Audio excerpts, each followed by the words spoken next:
everyone, c'est moi pour ma vidéo du dimanche. J'espère que vous allez bien et que vous gardez le moral. Alors cette semaine, je vous l'avais dit, je sors un petit peu du tunnel YouTube où j'avais été un petit peu mis on the side et je vais essayer encore une fois de faire un sujet qui me tient à cœur et qui est un petit peu picky par rapport à la censure. On va voir, on va tenter, croiser les doigts, je veux y croire.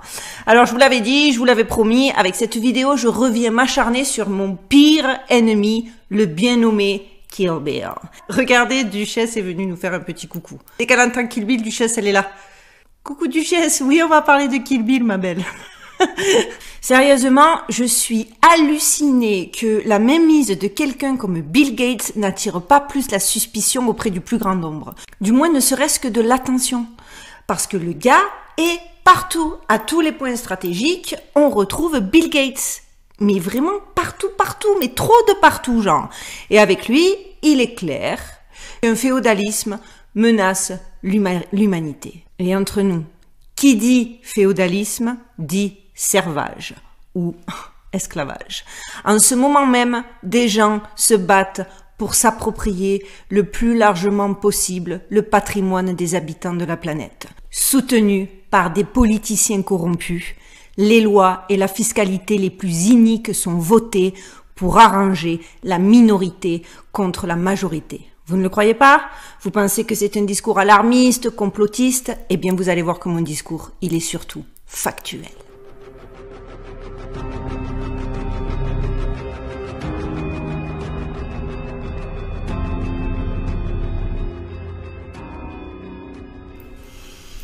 Alors j'ai découvert, certains d'entre vous le savent peut-être déjà, un nouveau rapport de The Land Report qui révèle que Bill Gates et Melinda Gates arrivent en première position de la liste des plus grands propriétaires de terres agricoles privées aux États-Unis.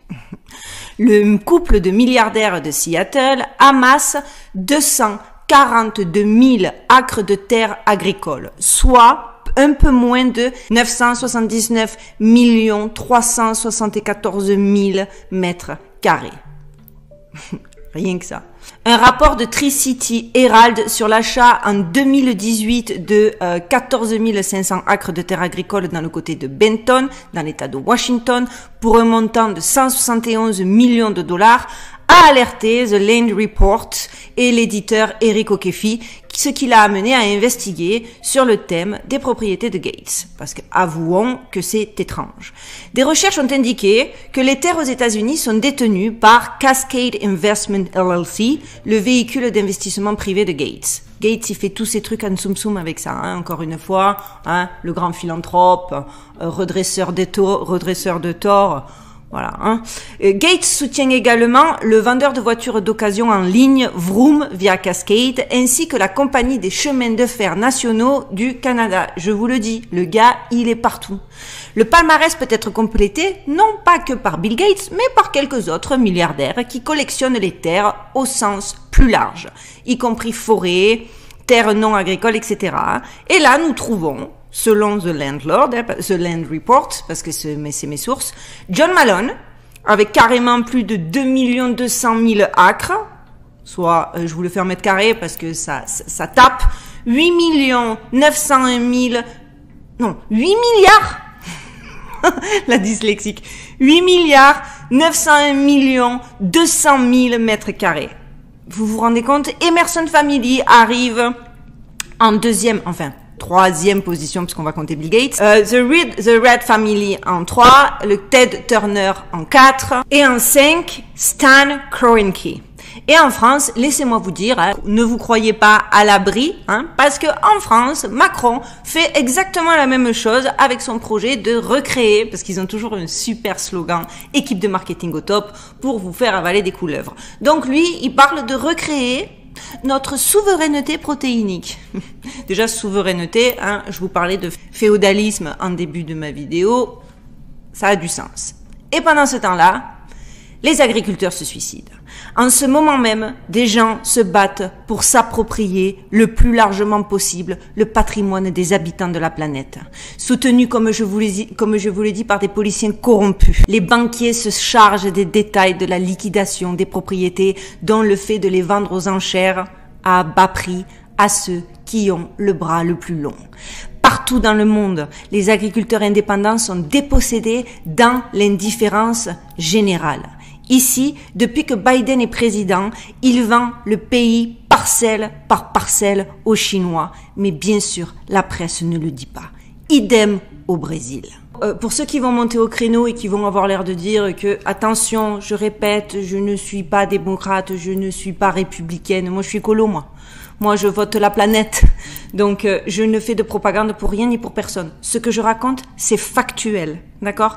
Lorsque vous regardez donc la progression des faillites aux États-Unis dans le secteur agricole et que vous regardez encore l'évolution du taux de faillite de fermiers américains par région, les chiffres parlent d'eux-mêmes.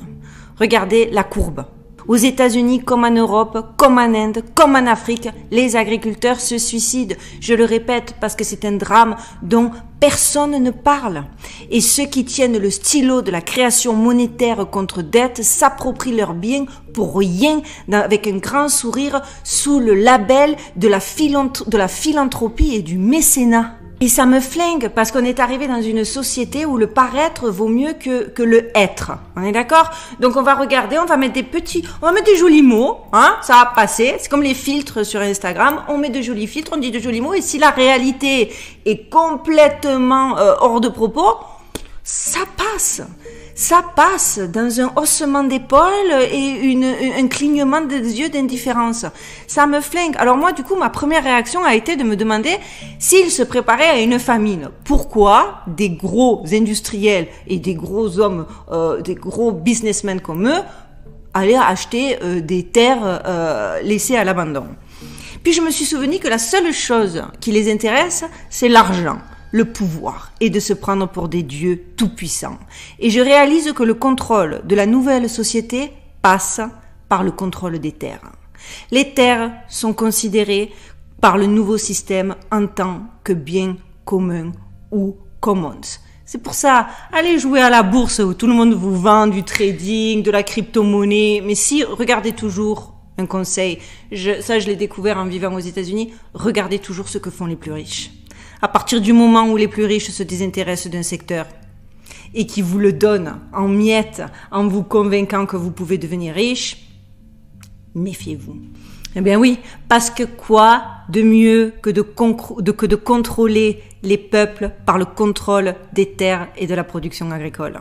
Car qui contrôle l'alimentation contrôle la population et est supposé assurer sa subsistance ou pas.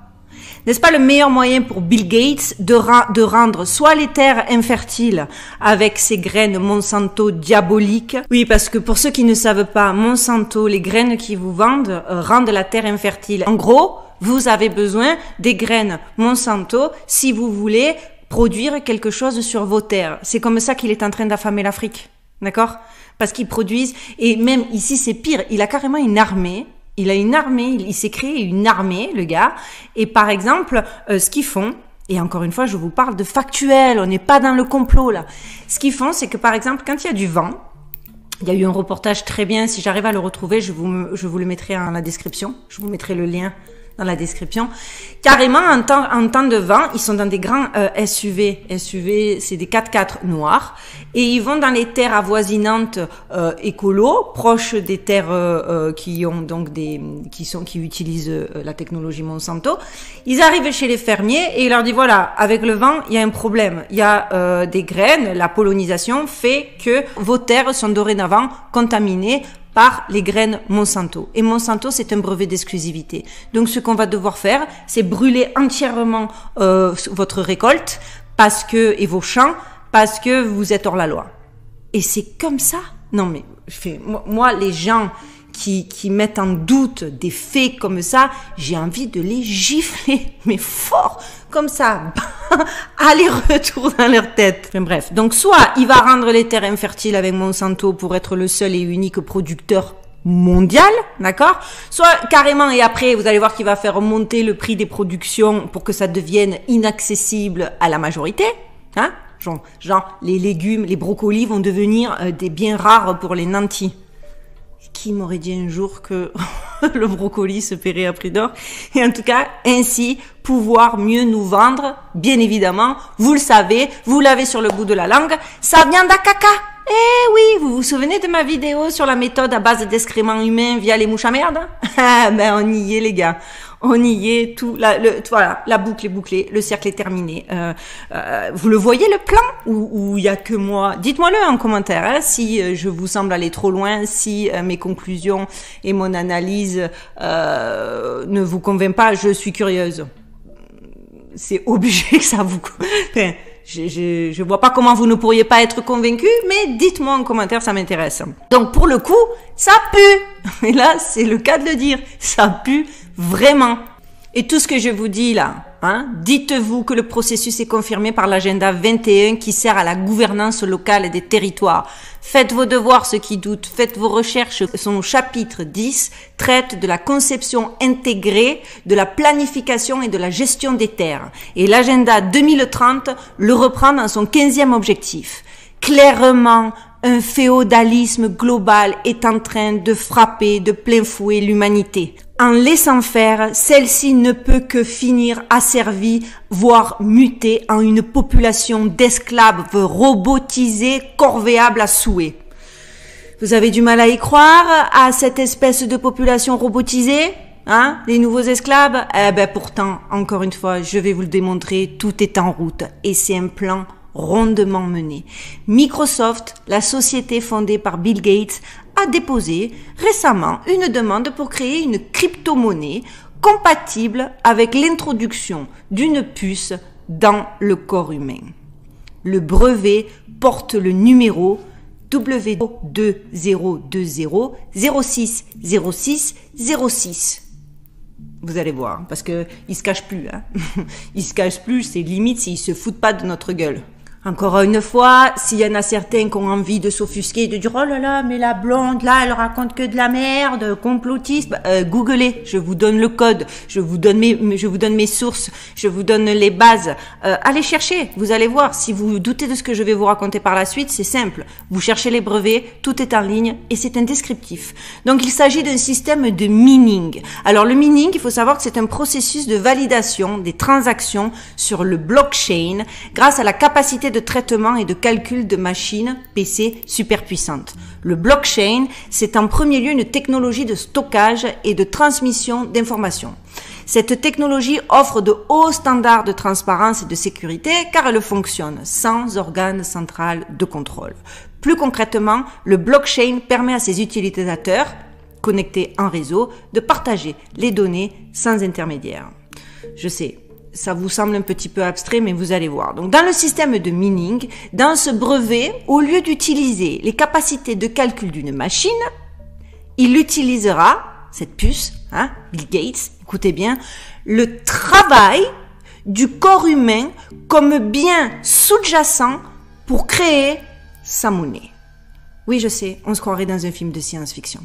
Je vais vous traduire mot à mot le descriptif du brevet que donc, je répète, pour les plus sceptiques, vous pouvez trouver en ligne. L'activité du corps humain associée à une tâche assignée à un utilisateur peut être utilisée dans un processus de mining pour produire de la cryptomancie, de la crypto-monnaie. Un serveur peut assigner une tâche au dispositif d'un utilisateur qui est connecté pour communiquer. Un senseur connecté ou inclus dans l'appareil de l'utilisateur peut détecter l'activité du corps de l'utilisateur. Les données sur l'activité corporelle peuvent être générées en fonction de l'activité corporelle détectée par l'utilisateur. Le système de crypto-monnaie de cette invention, qui est connecté pour communiquer avec l'appareil de l'utilisateur, peut vérifier si les données d'activité corporelle de l'utilisateur remplissent une ou plusieurs conditions définies par le système en récompensant l'utilisateur dont les données d'activité corporelle ont été vérifiées avec une prime de crypto-monnaie. Vous voyez, je sais pas si vous aviez vu un petit peu le film Limitless ou Unlimitless, je me rappelle pas exactement le titre. C'est ça, hein, je vous assure, ça fait peur. Il y a même un paragraphe de la description qui explique ce que l'on entend par l'activité corporelle de l'utilisateur. Et écoutez bien ça, l'activité corporelle peut comprendre, par exemple, de manière non exhaustive, les fréquences émises par le corps humain, l'activité cérébrale, les humeurs corporelles, par exemple le sang, l'activité ou le mouvement des organes, le mouvement physique ou toute autre activité qui peut être détectée et représentée par des images, des ondes, des signaux, du texte, des chiffres, des degrés ou toute autre forme d'information ou de données. Mais attendez, il y a aussi la description des ondes cérébrales dans un scénario effrayant qui permet d'imaginer des situations de conditionnement total de la pensée. Dans ce système, on peut forcer l'utilisateur en le conditionnant avec la prime en crypto et à n'importe quel type de comportement cérébral, même inconscient ou émotionnel, dans un système de technologie de lavage de cerveau et de conditionnement. Les gars, ils vont rapidement nous imposer la crypto-monnaie basée sur les activités corporelles. Si vous ne travaillez pas, vous n'êtes pas récompensé et donc, vous ne mangez pas. Simple than that. Ah oui, en vérité, vu qu'ils contrôlent tout, elle est où leur limite? Il y en a pas. Qu'est-ce qui pourrait bien les en empêcher? Juste là, sachez, je vais pas utiliser le mot, vous savez, contre le comment je pourrais dire ça, parce que je sais que l'algorithme il va le repérer direct et que je vais me faire censurer. Donc je vais dire la picouse, ok, la picouse. Vous savez de quoi je parle. Microsoft, la société de Bill Gates, contrôle donc l'OMS, la Gavi, et qui prépare le monde à l'idée de picouser 7 milliards de personnes, peut-être avec des patchs d'encre spéciaux dotés de capteurs spéciaux, et qui a également financé la simulation de la maladie, organisée par l'école de santé publique Bloomberg Johns Hopkins en octobre 2019. N'oubliez pas ça. Et ils sont si sûrs de leur fait, c'est qu'ils ne se soucient même pas de cacher la signature du nouvel ordre mondial et ses programmes de contrôle numérique. Regardez donc le numéro du brevet. C'est la toile mondiale du contrôle mental. Le MK Ultra, les gars, c'était le mode archaïque de ce qu'ils sont en train de faire. Là, avec la technologie, ils ont atteint un point, mais juste tellement effrayant dans un contexte de veille technologique du cerveau et de l'organisme humain, ça fait peur. Un autre lien hyper intéressant, c'est que le nombre 666 est aussi lié au commerce, à l'achat et à la vente dans le futur de l'humanité, tout comme ce nouveau système d'échange numérique et les transactions commerciales impliquant la monnaie numérique. Donc, moi j'ai une très bonne amie justement qui elle fait le parallèle avec la Bible et l'Apocalypse. Ah, je peux vous dire que quand elle m'en parle et qu'on connecte les doubts, ouais, on y est quoi. Et je vous dis, ça vous semble encore une fois alarmiste, effrayant, un non-sens, et pourtant je vais vous lire un passage de l'Apocalypse sur lequel elle m'a fait réfléchir et qui dit: pour que personne ne puisse acheter ou vendre sauf celui avec le signe ou le nom de la bête ou le numéro de son nom. Il y a de la sagesse ici. Celui qui a de l'intelligence calcule le nombre de la bête, parce que c'est le nombre d'un homme et son nombre est de 666. Ça, c'est textuellement ce qui est écrit dans les Révélations à 13, 17, 18, les versets. Donc on est d'accord que là, ils sont en train de nous mettre en place une puce où il y aura une marque, qu'avec cette puce, sans cette puce à terme, sans cette puce et sans cette marque, parce que il doit bien se douter qu'il va y avoir des docteurs un petit peu qui vont faire partie de la résistance, des docteurs qui sont pas d'accord, puisque déjà ils se niaquent entre eux à la télévision et qui pourraient éventuellement faire des attestations comme quoi on a eu la picouse alors que pas vraiment. Eh ben non, plus fort que lui, il veut la marque. C'est-à-dire, tu auras une marque. C'est une fois et ça correspond tellement à ce verset. Les amis, il n'y a pas de coïncidence. Et il ne se soucie même plus de se cacher. Il déclare tout parce que personne ne se soucie des alertes de l'Apocalypse. Ils se sont arrangés depuis bien longtemps à nous faire perdre la foi et à ne plus croire. Bien joué, parce que maintenant, quand tu leur sors la Bible, des passages de la Bible, on te rit au nez, tu es traité comme une bigote ou une grenouille de bénitier. Ils sont forts. Et là, je vais vous lire un passage que je m'approprie complètement. Et pareil, je vous mettrai le lien d'où j'ai trouvé ce passage dans la description. Extraordinaire, où clairement, elle nous dit: à l'heure du risque d'être étiqueté conspirationniste ou complotiste, est-il encore possible de s'opposer et de résister à ce nouveau modèle piloté par les féodaux? La tentation de dire qu'au vu de la destinée promise à une humanité techno-asservie et assignée à résidence depuis près d'une année, le risque est très limité. La non-résistance fait de chacun un collaborateur. Voici ce que l'on trouve dans Wikipédia au sujet de la collaboration. Celle-ci est la politique de coopération active avec un occupant ennemi. Bien sûr, il faudrait redéfinir la chose puisque nous avons quitté les guerres militaires pour des formes technologiques, monétaires, économiques dont le dénominateur commun est la dépendance aux nouveaux féodaux. Bref, l'occupant existe aujourd'hui. Sa conquête s'est faite avec une arme monétaire, avec la collaboration des banquiers centraux, des lieutenants se trouvant dans les interfaces clés des États, qui permettent la mise en place de directives du global vers le local. Et ça, c'est on ne peut plus vrai et indéniable. La liquidation des restaurateurs fait suite à celle des agriculteurs. Demain, ce sera le tour des épiceries qui feront les frais de la philanthropie de certains. Le paradigme alimentaire changera très probablement. L'alimentation naturelle sera réservée à la caste arrivée au pouvoir et le reste de l'humanité devra devenir végane qui s'adaptera aux lubies du moment des quelques producteurs. Sauterelles et autres excréments humains recyclés par les laboratoires des mêmes milliardaires vous seront servis par les remplaçants des restaurateurs actuels. Regardez comment on nous prépare. Je pense que cette vidéo qui va suivre place le décor et qu'après ça, on ne peut plus continuer à fermer les yeux. Regardez comment on vous formate.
Voilà les amis, je pense que tout est dit. Alors d'habitude j'arrive à faire des pointes d'humour mais là c'est trop compliqué, c'est trop dur. J'ai même pas la garantie que cette vidéo va rester longtemps en ligne parce que on pourrait m'accuser. Elle va très certainement être signalée par...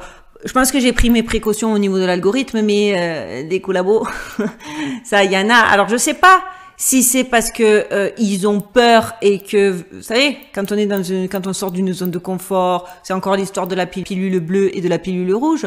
Alors qu'il serait tellement plus simple, j'annonce de quoi je vais parler, juste passez votre route, tracez, ne regardez pas ma vidéo. Mais ils préfèrent regarder, après ça les angoisse, ils sont pas bien, et ils se disent bon, il vaut mieux que je la fasse supprimer. Je comprends pas pourquoi, parce que la censure, elle est partout. Hein. Ils sont trop malins. Au départ, ils se sont appliqués à censurer des personnes un petit peu borderline, hein, parce que comme ça, la majorité de la population les soutenait. Oh, ils ont supprimé cet humoriste parce que dans 3 phrases sorties du contexte, il ressemblait, ça pouvait être pris pour de l'antisémitisme. Oh, ils ont supprimé ce chef d'État parce que il appelle à la rébellion. Oh, et tout le monde est content parce que ça te rassure dans ta petite zone de confort. Hein? Tu te dis, ouf, oh, on est protégé par nos amis policiers. Faux et refaux. Et aujourd'hui, c'est à vous qui coupe le soufflet. À des gens comme moi, à qui je fais peur, moi, en vérité. Mais non, parce que ne serait-ce qu'éveiller un sou de conscience, ça les rend malades. Ils ont atteint un degré d'ego, un degré de... Ils se prennent vraiment pour des dieux, quoi. En tout cas, les amis, voilà. Je vais vous expliquer maintenant ma nouvelle stratégie pour éviter. Là, je fais un test. On va voir. Je croise les doigts parce que j'aurai pas de sujet de secours cette fois. Mais je pense que je vais devoir malheureusement ce type de vidéo, selon les résultats, selon les avertissements que je vais avoir de YouTube, etc. Ce sera des vidéos que je consacrerai au mercredi. Et malheureusement, je serai obligée de faire un espace privé pour ces vidéos. Par contre, les vidéos du dimanche resteront telles quelles. J'essaierai d'éveiller la majorité. J'essaie pas d'éveiller, en tout cas de questionner, voilà, en fonction de tout ce qu'on nous cache par rapport à des sujets découvertes. Et pour les sujets sensibles, je serai obligée parce que clairement, moi, je ne vais pas fuir sur une autre plateforme, bien que je suis déjà sur Odyssée, faire des doublons pour éviter au maximum de disparaître complètement, bien évidemment. Maintenant, je ne fuis pas, moi. Je contourne les problèmes. Donc, YouTube, c'est une manne. C'est le 2e moteur de recherche au monde. Il y a Google et il y a YouTube. Il n'y a pas de raison. Si je veux toucher le maximum, je ne peux pas disparaître de cette plateforme. Et tous ceux que vous me citez un exemple et que je respecte infiniment, généralement, s'ils ont quitté YouTube, c'est parce qu'ils se sont fait bannir. Parce que de eux-mêmes, je suis pas sûre qu'ils aient pris cette décision. Donc, je vais essayer de trouver un système pour contourner. Parce que je veux toujours être active sur YouTube. Mais ça, il y a no way, quoi. Moi, je suis une énervée. Je suis une énervée de la vie, je lâche rien. Plus tu m'énerves, plus je vais m'entêter à trouver une solution pour contourner le truc. Donc, voilà, je vais voir comment ça se passe. Je vous tiendrai au courant. En plus, j'ai envie d'être plus en plus active. Voilà, parce que je vais un peu vous raconter ma vie, mais clairement, j'ai été obligée de prendre des boulots supplémentaires parce que l'alimentaire, hein, on n'a pas le choix. Avec ce qui se passe dans le monde, j'ai eu, comme tout le monde, un manque à gagner qui m'a forcé à redoubler d'efforts pour pouvoir... comme je vous le dis, manger, mais ça me saoule parce que je vais avoir de moins en moins de temps à consacrer à ma chaîne YouTube et ça, je ne m'y résous pas. Donc, si j'arrive à gagner, je veux pas vous mettre de la pub, je m'y refuse, mais si je pouvais arriver à trouver une manne financière via YouTube qui me permette de me consacrer sans avoir à aller courir pour de l'alimentaire. Voilà, c'est ce que j'ai envie de faire, c'est ce à quoi j'ai envie de me dédier. Donc voilà pourquoi j'essaie de trouver des solutions. Dites-moi ce que vous en pensez. Voilà, donc ça va être comme ça parce que je pense qu'il est important. Il est important qu'il y ait des gens comme moi. Je dis ça en toute humilité, mais je pense. En tout cas, j'espère que ma vidéo vous aura pas trop démoralisé et que le sujet vous aura intéressé. Je tiens juste à faire remarquer quelque chose d'étrange, mais quand le sujet concerne Bill Gates, elle est toujours là. Je crois que ça la passionne ou qu'elle veut juste me confirmer que, comme moi, elle me supporte dans mon combat. Et on sait que les chats, ils ont une sensibilité, d'accord? Elle me valide, les amis. J'aurais voulu vous apporter plus de positivité et moins d'alarmisme, mais à un moment donné, il faut parler vrai. Les amis, je vous souhaite de passer une très bonne semaine. Je vais essayer de faire un sujet un peu plus léger, un peu plus et moins anxiogène. Et surtout, prenez soin de vous et n'oubliez pas, stay safe.